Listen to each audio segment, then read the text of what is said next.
Nathan Zegura here at First Energy Stadium, where the Browns fall to 0-13. And while this kind of thing after the game has become all too familiar, this one hurts a lot. The Browns end up losing in overtime to the Green Bay Packers. They went into the fourth quarter with a 21-7 lead. They ultimately gave up 20 unanswered points to the Packers to lose this game. And I think when the Browns look back at it, every week we say it comes down to a couple of plays, but this week it was so true. And really, I think they're going to have to look a lot at special teams. On the Packers' first possession of the game, the Browns defense held on fourth down. The Packers ran a fake punt. They picked up the first down. They ended up going on to score their first touchdown and be up 7-0. Now the Browns would answer DeShone Kizer, throwing a touchdown to Josh Gordon. On the day, Kizer would throw a career-high 3 touchdown passes. He was 20 of 28. It was his best game in many ways, but it will be remembered for a costly interception in overtime. It was 3rd and short for the Browns.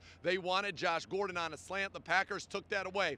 Kizer scrambled right, then back left, and as he scrambled left, he saw Isaiah Crowell about 30 yards down the field by himself, wide open, similar to the way the Browns blew a coverage and allowed Jamal Williams to catch the Packers' first touchdown.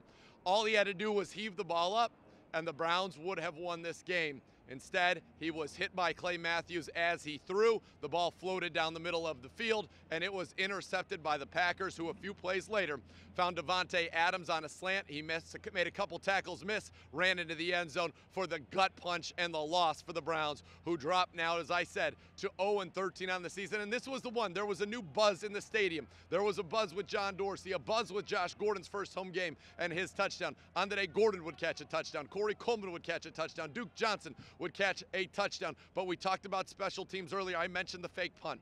Well, at the end of the game, with the Browns clinging to a 21-14 lead, 2 plays in a row changed the course of this game. The first on 3rd and short, DeShone Kizer threw a perfect ball to David Njoku. He caught it. It appeared it was ruled a catch on the field, but as he went to the ground, the ball came out. Incomplete. 4th down. He catches that one. The Green Bay Packers don't have enough time really to stop the clock. The Browns would have been able to run it out, or at least run it down significantly before giving the Pack the ball. Then on the punt, a 66-yard return. The Browns had him surrounded. He ran left, he ran right, he ran back right, brought it all the way back down to the Browns 30, and the Packers would go on to score ultimately from the 1-yard line with 17 seconds left to send this game into overtime. The Browns won the toss.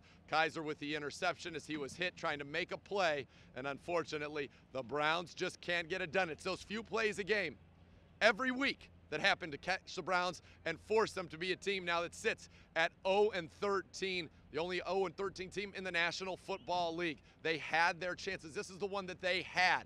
They needed somebody to step up, make a play. It did not happen. The drop by Njoku, and then special teams. They allow a fake punt.